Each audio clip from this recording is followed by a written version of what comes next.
Hi, my name is Preston Diller. I play tennis here at Allatoona, and today I'm reading The Cool Bean by Jory John and Pete Oswald. Watch out, here comes the cool beans. The cool beans. Oh yeah, check out how they move. Look at the way they swagger.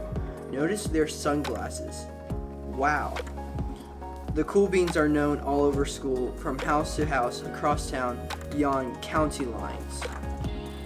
In the olden days last year, we were all one big pod of beans. We were a mixed bag, but somehow it works. Yep, those were the good old days. And then we stopped seeing each other as much. That's just how it is sometimes. You spend less time together, and even thought you're not totally sure why. I watched as the beans I knew so well, the beans from my own pot, became the cool beans. Oh, they were so cool. One of them could play the guitar. Cool. One of them could draw the best superheroes. Cool. One of them could jump higher than any bean I ever known. Cool. Me? Well, I mostly stayed the same. Sure, I made some small changes. I wore sunglasses. I slicked my hair back. I startled around. I swaggered. I was still picked last for everything. My clothes never seemed to fit. I snorted when I laughed. I walked into stuff. I was an uncool bean for sure. I started thinking of myself as just a common bean with no special skills. I couldn't compete, so I didn't even try. I'd never be a cool bean. It seemed like there was two types of beans in the world. There were the cool beans and the beans like me. The days all blended together. I lived my life and things were just okay. I took tests and ate lunches and mostly kept to myself. The cool beans continued being cool. I meant, sure, I missed them a bit, but it's not like I was going to say anything. I felt like all that coolness has gotten in the way of our friendship, and that's how it went until one day. I was in the cafeteria. I dropped my lunch on my loafers, but then something sort of miraculous happens. Out of nowhere, one of the cool beans helped me clean it up. He didn't even say anything. He just gave me a nod, and that was it. Later, I was out on the playground. I tripped and scraped my knee. Maybe cried a little bit, but everyone saw it. Another one of the cool beans came to my side, and without a word, he dusted me off. That afternoon, I was sitting in class.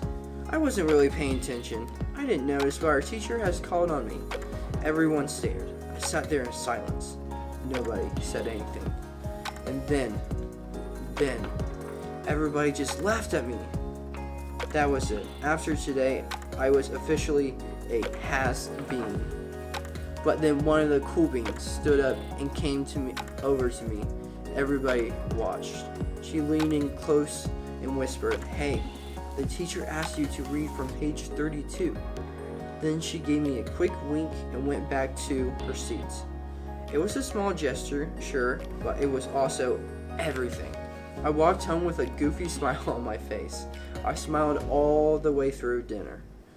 That day made the difference. It was a day that could have been really bad if not for the kindness of a few cool beans.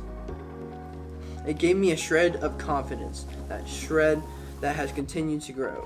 Somebody had my back, or a few somebodies. After that, I started hanging out with the cool beans again. Not all the time, but sometimes. At lunch, at school, even on the weekends.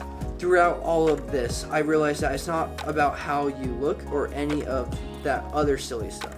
It's about a wink or a nod or a smile at just the right moments.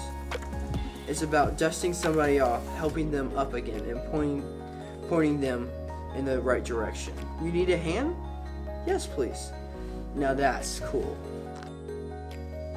The cool bean made me realize that it's not about looking a certain way or acting a certain way that makes you cool. It made me realize that just little things in life can really help anyone out or really bring a smile on anyone's face. That's what's being cool. It's not about looking a certain way, it's by helping others. And like I said, my name is Preston Diller, and Hope you enjoyed this story time with Allatoona.